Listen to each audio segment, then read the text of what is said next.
Hello everybody, welcome back to my YouTube channel. So guys, in this video I'm gonna be showing you how to fix an update is required to use cellular data on this iPhone.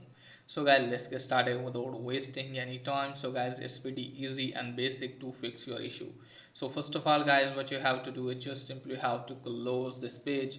Now after that guys, open the settings, and from here guys, what you have to do is just simply have to turn on aeroplane mode at least for the 30 or 40 seconds and then turn off.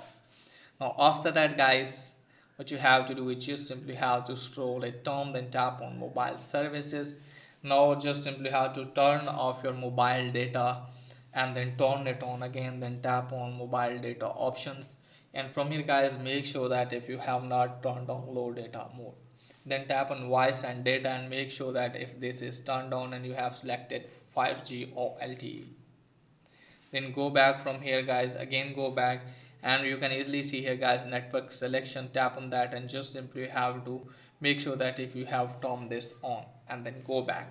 Now after that guys, how to scroll it down, then tap on general. Now tap on date and time and make sure that your date and time is also correct, then go back.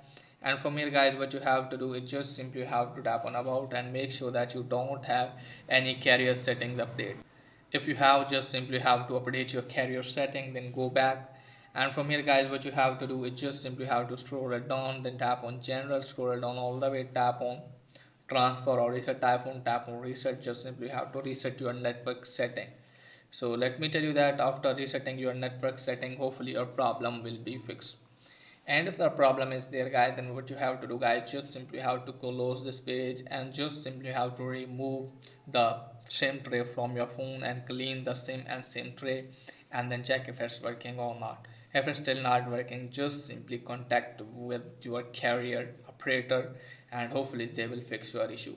So that's pretty much for today's video. If there is helpful, please like and subscribe my channel. Thanks for watching.